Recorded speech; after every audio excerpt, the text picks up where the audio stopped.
You are listening to a Called Collective podcast where we seek to equip the next generation of ministry leaders. The Called Collective produces multiple podcasts, which you can find in the description below. To learn more about the Called Collective, visit our website at thecalledcollective.org or check us out on Instagram at The Called Collective.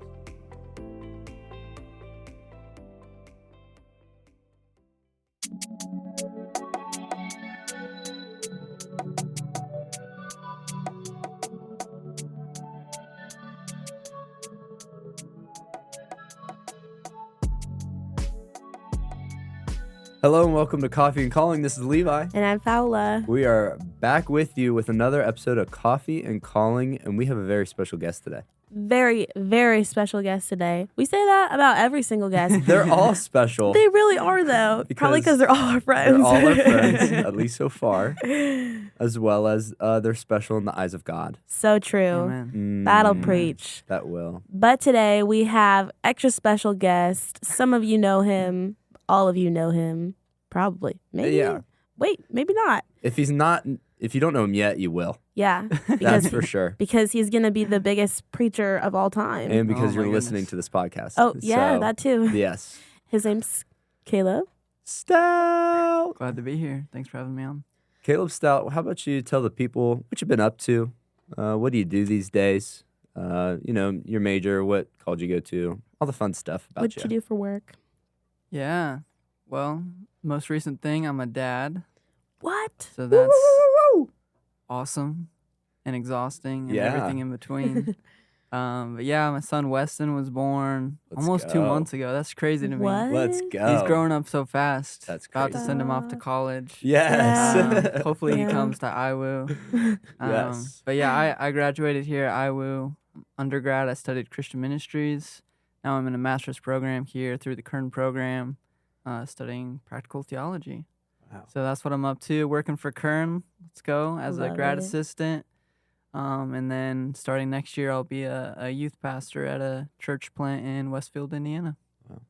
That is so cool. Tell the people what you like to do. Man, I love to play basketball. Love to hang out with my wife and our son. Love to write. I enjoy writing. Mm-hmm. Spoken word poetry as well as books.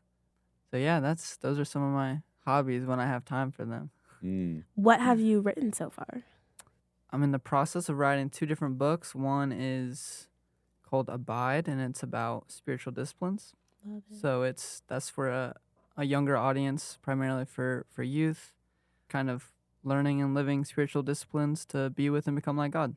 That's kind of the point of it. And then the other one is for more an adult audience, and that one is just about the Christian life through the story of Scripture. So realizing that the story of Scripture is not just a story we believe in, but a story that we belong in, kind of shaping the Christian life in that way that, we are invited to live eternal life before eternity. And what does that look like? Wow. Okay, that's good stuff. Have you played anybody at the table in basketball and maybe lost to him?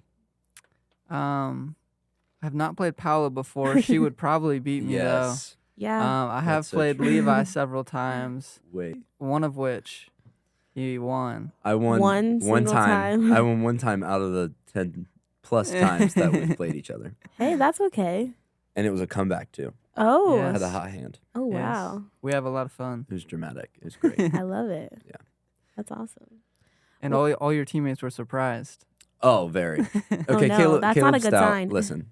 Okay.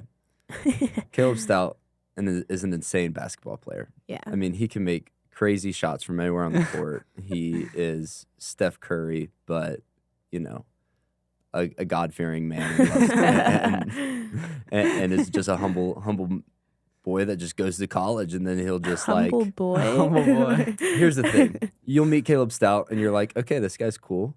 Really good guy. And then you're like, I'll play basketball with him, and he's probably not going to be that great. I mean, I'll probably Yeah. be able to, beat him with my athleticism or my size or whatever. And then he'll just go stupid on some crazy dribble moves and then just get up a shot in 0.3 seconds that doesn't hit anywhere towards the rim and only the net. He's nuts. Anyway, all that to say is he will surprise you with his basketball skills. Hey, shout Yeah. out to Troy Bolton. for getting me on Inspiration? basketball. Yes, High School Yeah. Musical. That's how I started. Is that Yes. also where you found your love for theater as well? Well, funny thing Tell us is, about I that. actually, when I was in like second grade No way. or first grade, I started being in some musicals, started playing basketball. Wow. And it was funny, there was actually like a high schooler at the time who like was in theater and basketball. Wow. And I remember like I was as a second grader, like in a high school play because they needed some little kids. And I remember in one of our rehearsals, he like left early to go to basketball practice. And I'm like, this guy is Troy Bolton. Wow. Like, I want to be him. Wow. That's hilarious. But yeah, basketball lived longer than theater in my life. Mm. That's okay. It does make sense that why you spontaneously always come out in musical, Yeah. songs Yeah. throughout your Yeah, day. Makes sure. more sense now. It does. Yeah. And the dance moves too. Mm. Constant singing and dancing. Yeah. One thing about Caleb though is that he has really good one-liners. Yes, he does. So if you're taking notes, it'll be the longest notes you'll ever get from this Yeah. podcast. It's like That's hilarious. he speaks in the genre of Proverbs. Pretty much. Yeah. But it's awesome though It's because great. he's said so many things, and I'll be like, it's just be like a random conversation, and I'll leave the conversation. I'll get in my phone. I'll be like, Yeah. wait, what did he say? Yeah. That's funny. True. Caleb, you have a baby. Uh-huh. You also like basketball. If you have learned anything about God Mm. through those two things and could mend it together, what is it? Babies and Man. basketball. Babies and basketball. Yeah. I'll say one lesson about God that I've learned through both is just like neither of them, parenting, basketball, neither are like an individual thing. Like it's not an individual game or endeavor. And so like parenting, like one of the greatest lessons I've learned is that I've learned the love of God not only as a father but as the husband of a mom, and just like realizing the beauty of doing that relationship together. You know, I can't imagine being like a single parent. Like that would just, it breaks my heart to see that, especially now being a parent, just because like you have to do it together, and it's such a beautiful thing. You know, from day one of a child's life to together disciple them. And it's like my love for my wife, like made a baby, right? But now, like for the rest of our life, the love we have for each other is going to make a disciple. Wow. And like that's Let's go. such a good. beautiful thing. Let's go. And similarly with basketball, you know, because they're so similar. Right. Yeah. No, but you know, teamwork is Yeah. essential. Even though a lot of the times I'm just playing one-on-one. Yes. But yeah, I would say that. I'm glad you said that because now I have my stupid question. Oh, beautiful. Would you rather raise a family with 4 basketball Okay. teammates or try to play basketball and win a game with your wife?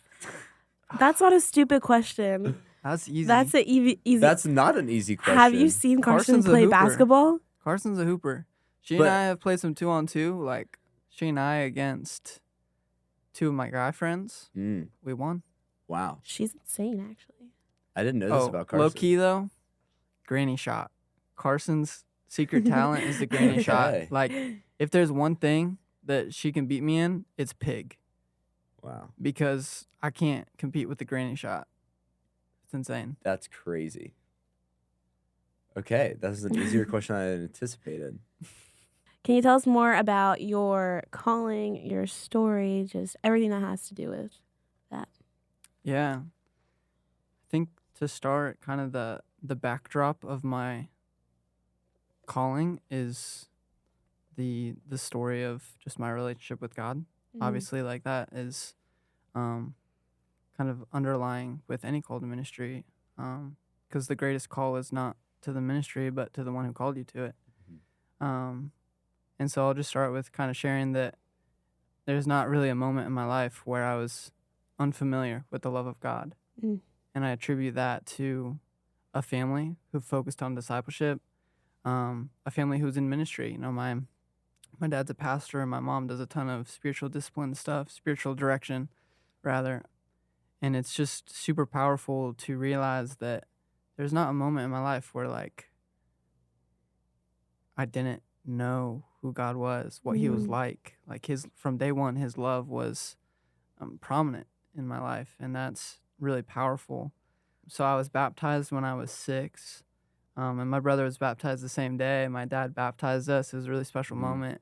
I guess you could say that was my official baptism. My brother and I would baptize each other in the bathtub quite a bit before that. Actually, he would never let me baptize him because he didn't want his head under the water. So I was baptized a lot. Okay. Maybe that's why you're so sanctified now. Yeah. That's hilarious. Yeah, shout out to my brother for baptizing me. No, but when I remember, being 6, I was in kindergarten, and the typical like kindergarten assignment in class, like write a book about what you want to be when you grow up. And I remember writing like, I want to be a pastor. And part of that in reflection was just like a little kid wanting to be like his dad, which is in itself a beautiful thing. Yeah. But more than that, like God was planting a call to ministry in my life from that early stage. Not necessarily that I was aware of that, but in reflection, just realizing like that desire to be a pastor never changed. Like my brother was changing what he wanted to be when he grew up every day. I want to be a dentist. I want to be a firefighter. I want to be a cop, a pilot. I was just like, I think I want to be a pastor. Yeah. And so that was kind of where it began, and then progressively God revealed that over time. Coming into like 5th and 6th grade, I really started to focus on like sports as a platform for ministry. Soccer and basketball, those were my sports. And so I really started to focus on like, what does it look like to be a leader? So I started to try to disciple, I guess you could say, some of my friends. I would buy people Bibles. That was a fun thing. And then come junior high, my co-ed soccer team, right? 7th and 8th graders, and my wife, the woman who's now my wife, Carson. At the time, we were on the same soccer team. She was an 8th grader. I was a 7th grader. And this might sound silly. You might laugh at it, but I just really felt like God was wanting me to reach out to her. I knew that she wasn't really a Christian or wasn't living as one necessarily. And God just put her on my heart. And so I went up to her. I was like, hey, Carson, can I buy you a book? I don't know why, but she said yes. Good pickup line. Yeah. It worked. We dated for operator. 7 years, and here we are married and with a kid. So if there's actually, I tease and say this, that you're never going to find your spouse in high school. You got to find it before or after. So there's a So dating true. principle out there for you. So fair. But so I bought this athlete devotional, FCA devotional, and I had the same one. We started reading through it together, just started discipling her. That's a huge part of my call to ministry, is like discipling the person who I'm now doing ministry with for the rest of my life. Wow. Yeah. And that's such a beautiful thing. Then coming into freshman year of high school, I was on a mission trip, Dayton, Ohio, and it was with our youth group.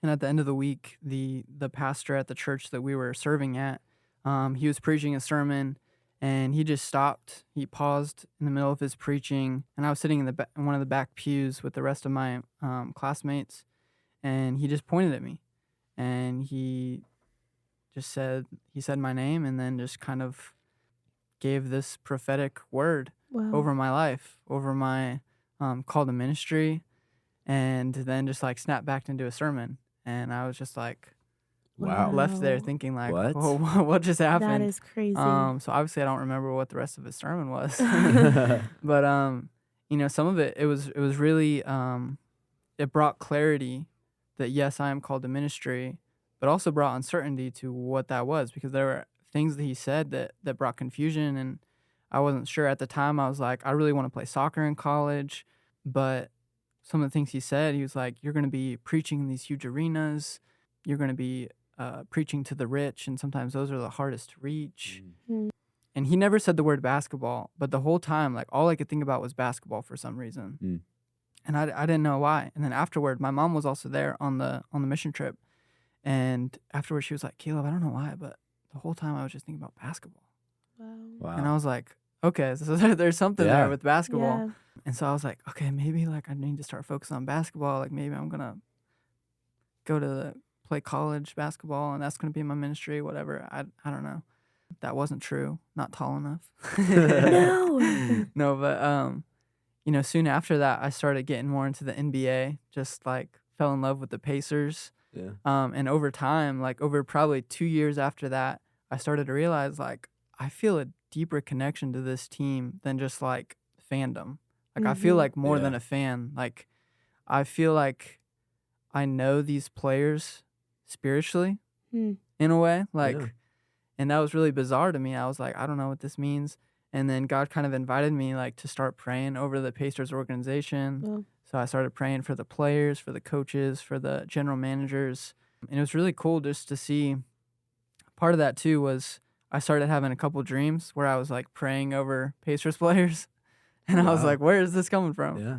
And so all that to say, part of my call to ministry is, at least to the point that I've discerned it, is to do ministry with the Pacers organization, to be an NBA chaplain. And it's interesting because I'm not doing that now, obviously. I'm not jumping into that. I pray for NBA players and stuff, but it's almost as if God has trusted me with telling me that, Yeah. because it's not something that I can do right now. It's not something that I Yeah. can pursue yet, but God has trusted me with the foresight to say, hey, this is coming, prepare for it, but wait for it too. And so ministry, as you all know, hopefully is not just a future occupation. It's a present reality. And so God has taught me to prepare for the ministry he's called me to, but also do ministry on the way there. And so that's something that I've tried to lean into. So that's where I'm at right now, preparing for ministry here in college. Recently, God's really put on my heart Christian authorship. So, you know, writing, it's a skill that I think God has given me that I'm trying to steward well. I was reluctant at first. I don't love to read. I really don't. I knew that. And so I was like, why in the world? Like, there's so many books out there. Why do I need to put something out there? Yeah. And the truth that God really convinced me with, he said, like, Caleb, I want you to write because time changes and truth doesn't. Yeah. And it's like the truth that I've revealed in my word, the truth I've revealed through Christians throughout history, like that stays the same. Yeah. And it's not that you're going to bring anything new to the table, but you're going to make it new to a different audience. Yeah. And so that's kind of how God Wow. convinced me. And it was funny. I don't know if you've ever had this feeling before, if you've had like just like a sermon inside of you that needs to get out, or like I just need to say something. Yeah. I literally like felt pregnant with a book. Like I was like, I have this idea, like this Love it. brainchild of a book that like needs to get out of me. Yeah. And it was so funny just feeling that for a while. Yeah. Really all like last semester before I started like even putting pen to paper. And so it's kind of been a little relieving to get some of it out. But it's still in the process. But It's the best Your analogy brain, ever.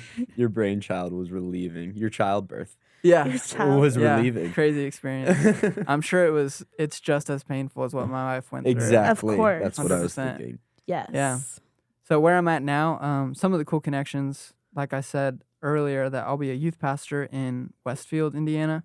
There's a church plant there, one church that I'll be at. And shout out to Stacy Shaw, one of our professors. She connected me with the head pastor there, who was also an IWU grad. We're very similar in a few ways. We both love basketball. Shout out to Andy for all the one-on-ones we've had so far. Yeah, typically like a one-on-one meeting just means like coffee. For us, it literally means like we're playing Basketball. one-on-one. We're playing one-on-one basketball. That's ministry.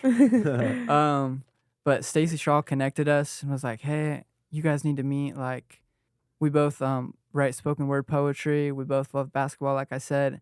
But more than that, we both are called to like NBA ministry. Wow. And so it was super affirming. I'd never met someone else who like really felt called to like Yeah. specifically like basketball ministry. Yeah. And so for like years, like the devil would try to convince me like, you're just crazy. Like you just like basketball. And so you're trying to like, oh, I'm called to ministry and I like basketball. Let's connect the dots. Yeah. But it's like, no, like God has ordained this. And he shared like his story and really I connected with it. And so it's really cool now we get to be working together. Westfield is home to Grand Park, which is one of the largest youth sports campuses in the world. Yeah. There's like 40 softball, baseball fields, 20 like multi-purpose soccer, football fields. And it's crazy. And like God has invited me to do youth ministry in that place. The church is going to be moving into a YMCA in the middle of Grand Park in a couple years, year and a half from now. And, just like the beauty of that, where over time God has revealed my call to ministry. But now what I'm realizing is that my call to ministry is not individual. It's not siloed apart from other people's. Yeah. Like there's overlap and connection. Dang. And when you start to see that, Dang. like your call to ministry becomes so much bigger than you. Yeah. It's like God is not just writing my story. God is writing my story into the story of his redemptive history. Wow. And that is, if you take anything away, like take that away. Like that your call to ministry is bigger than you. Yeah. And to see that in ways where there are things like that are going on in Westfield, like before I even knew that was a place, before I even knew Andy, before I knew One Church, all of it. And like God has invited me. He's been preparing me for that. So that's a beautiful thing. Yeah. Wow. So you mentioned how like you were questioning and there was some doubt regarding your call with the Pacers and just like the devil using that like big, amazing like calling that you have to like just place doubt in your life. What would you say to high school students who are like, I'm like fully convinced and I really do believe that this is what the Lord has for me, but I also like don't know and they're unsure of it, especially if it's something so big like that? Yeah. I would say that there is room for doubt in your call to ministry. Yeah. When you don't allow there to be doubt, then you don't allow there to be discernment either. Yeah. Because you're so convinced like this is what it is. But like what if what God has revealed to you so far is to get you to the next place, but not to the destination. Right? Like you could say, oh, my call to ministry is this place for this purpose at this time. But like what if that's just the next step and God has something bigger and better after that? Right. And if you don't allow there to be any doubt, like you never open yourself up to that discernment of what's the bigger picture. And, pray through those things, talk about them with people, talk to other people. Like it's super affirming to hear other people speak truth about me. Like most of the things I believe about myself are not because I know them, but because other people have told me. Yeah. Like people tell me, Caleb, you're wise.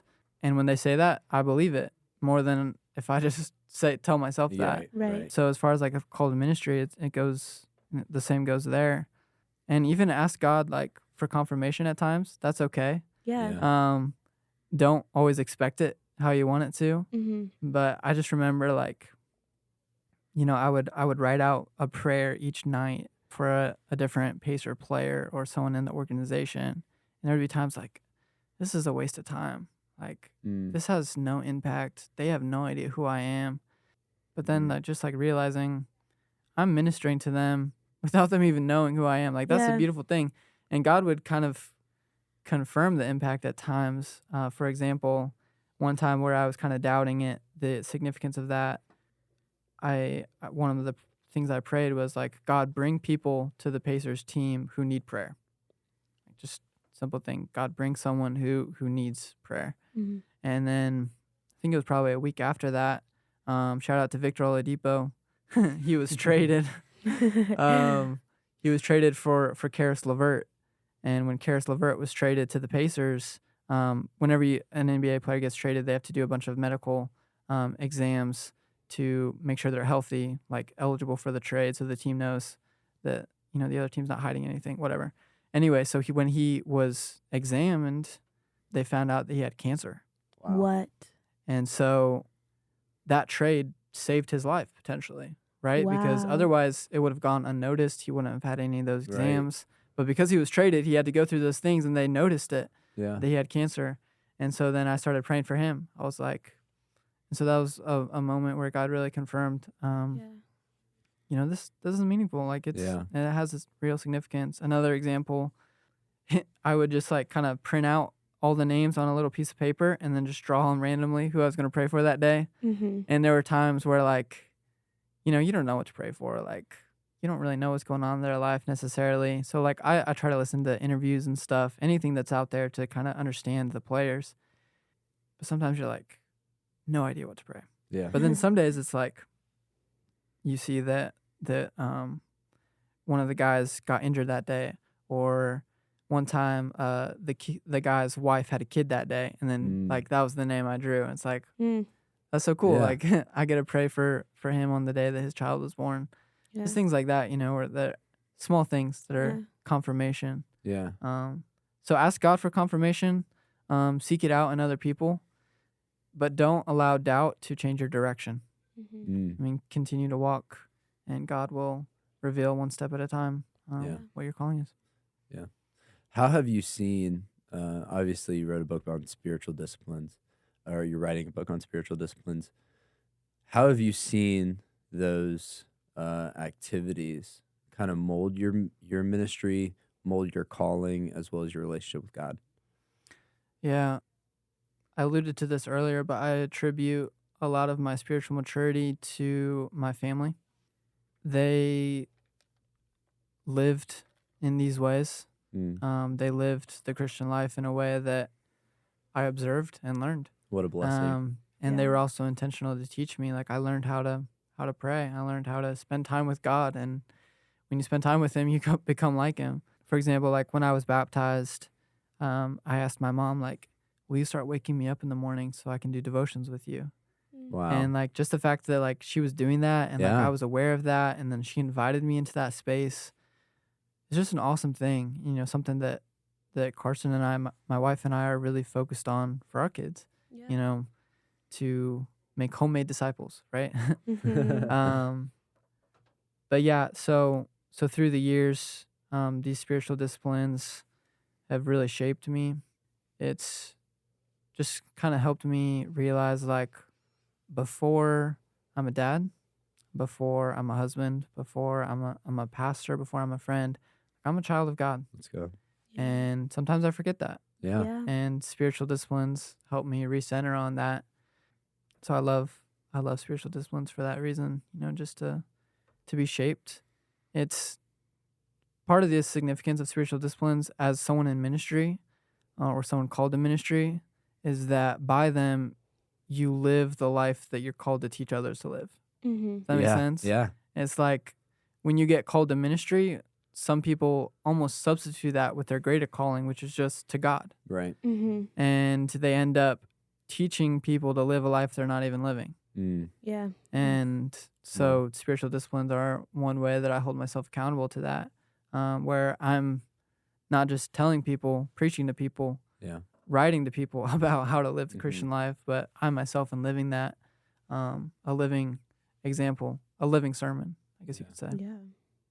So you were pretty blessed with like a specific calling in your life pretty early, where you kind of got to forecast what the future looks like.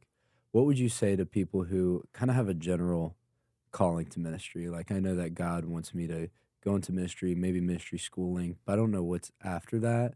And God hasn't really blessed me with that forecasting vision. So what does that mean for me, and what do I do with that? Cherish it. Cherish it. Yeah.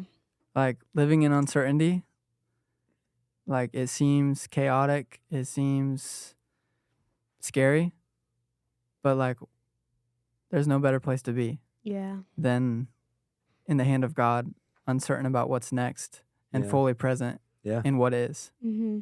And like, cherish it. It's like God will reveal over time.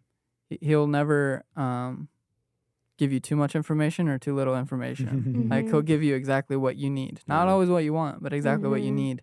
And if you trust that, man, you'll love your life. You'll be so present where your feet are. But continue to discern, and realize that you're called to ministry. Sometimes there are different assignments over time. It's not just like, I'm going to be the Pacers chaplain. That's the one thing that God's going to do through me in this life. And that's it. You know, sometimes when God reveals stuff like that, like it can be so easy to be fixated on that. Right. And I could be totally Yeah. absent. Like I could have chosen like, oh, I'm not even going to college. Like I'm just going to pursue this thing. Yeah. So in some ways it's easier to live in uncertainty. So yeah, cherish it for sure. Wow. That's so good. So what would you say the biggest temptation in, or not necessarily doubt, but temptation in your calling, to maybe dismiss it or to change it? To worship it. Mm. That's the biggest temptation of ministry, is to worship it. For sure. It becomes your life. Yeah. It can. Yeah. And that is something that a Christian culture will praise. Yeah. They'll praise you for it. 100%. When you give your life to ministry more than you give your life to God. And most of the time, to the common church attender, that goes unnoticed. Yeah. And people are grateful for you for it, you know? Yeah. And you can feel as if you're living in the center of God's will for your life because you're doing his kingdom work, but you're doing it all for the wrong reasons. Yeah. And you've made the very thing God has created you for God himself. And yeah, ministry cannot become idolatry. And if it does, then you've lost sight of the bigger picture. It's also like some implications of that, you know, it can easily become greater than your family. Levi often reminds me of this, or has in the past, that, you know, my family is my first ministry. I remember one time we were hanging out, we were doing something, and my wife called me, and I was like, hey, like, I gotta go. And you're like, she's your first ministry. Like, go. And that's a great reminder. And so it's just to keep things in the right order. Yeah. Everything in your life must bow to God. And that includes ministry. Come on. Jeez, dude. God is more than number one. Like, he's on the throne, and all your priorities after that just bow to him. Yeah. And so it's not God is number one, my family's number two. Like, no, it's God is. And then every priority bows to that. And so, like, but I'll say this about ministry. You can so focus on that like, okay, family first and then ministry, to the point where, like, you don't take your call to ministry seriously at all either. And so there's that extreme is equally dangerous. Exactly. And so, like, for me, it's helpful to realize, like, my family is my first ministry and my ministry is my second family. And to, like, treat those both as true is really valuable. See what we mean when we're like Proverbs? Yeah, They're the getting it now. one-liners. They're getting it now. Oof. They're catching on. Yeah. Really quick, I have one more question for you, and then we'll do our last thing. How do you say you would resist worshiping your call to ministry? Yeah. How do you kind of push back on that and go back to worshiping God only while maintaining your call to ministry and not just abandoning it? Do things with God that have no or little value to your ministry. Yep. Like, it's a good thing, I think, to have overlap in your, like, devotional life and your sermon writing. Sure. Like, to be able to articulate to other people what God's doing in your life. Like, that's a part of ministry. Yeah. But when they're so overlapped that my ministry is my devotional life. Yeah. Like, if you took away your ministry, would you still have a relationship with God? Like, aside from that. Right. Yeah. And if you aren't sure how to answer that, then there's probably something that might need adjusted.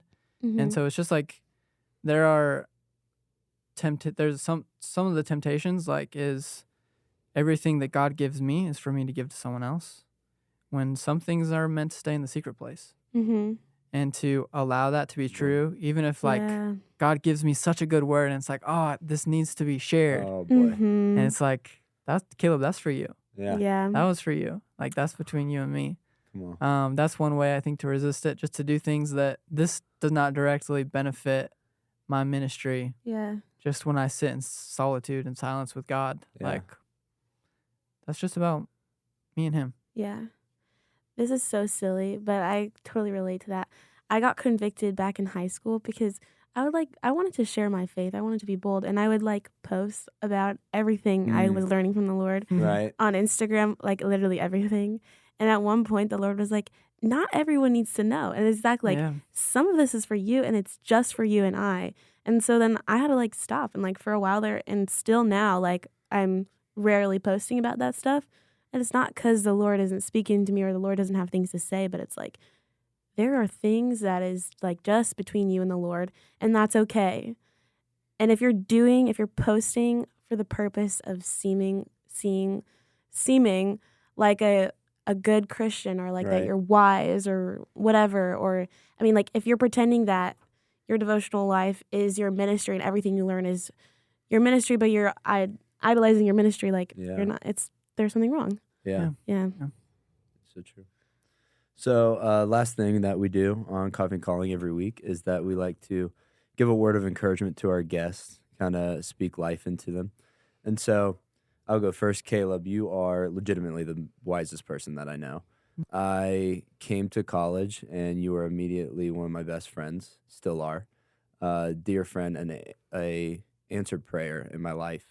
You just add so much value to any room that you're in. Mm-hmm. Not only your laugh, but also just the way that you can take any moment and turn it into a lesson or a moment where God can be acknowledged, but also be lighthearted. You're so mature, you're a great dad, great husband. I've told you this before. I imitate you as you imitate Christ. And so you are a big brother to me. So you're thebomb.com. And you're really appreciated. That means a lot. Yep. Thanks. Yeah, Caleb, I'm just so appreciative of who you've been in my life and the people you've introduced me to. Caleb's wife, Carson, is one of my best friends, and I would not be friends with her if it wasn't for Caleb in our first year experience class. So You guys were roommates. yeah, we were You roommates. set the bar high before Yeah, I until married you her. married her. You left me roommateless. Just kidding. I love my roommate now, but yeah. So I'm always so thankful for you for that, and for Carson, and just the way that you minister to everyone. It is so true. I echo everything that Levi said. You are one of the wisest people I've ever met, if not the wisest. And it's because of how you love the Lord and because of how much time you spend with him. And that is something that anybody can tell by looking at you, is that you are in the secret place. You're with the Father constantly. And so it is a motivation and inspiration to everyone. It is something that you can know about you, Caleb, without even knowing you. Yeah. Is that you are with the Father and you are walking with Jesus. Yeah. And so, yeah, it's just amazing. You're wise, and I don't know what else to say. You're just great. Thank you. Best. Yes. Well, thanks for joining us for this episode of Coffee and Calling. Hope you guys enjoyed this episode. Yeah. We will see you next week with another episode. Yes, we will. See you guys. Bye. We'd also like to take a second to thank the School of Theology and Ministry at Indiana Wesleyan University for using their facilities.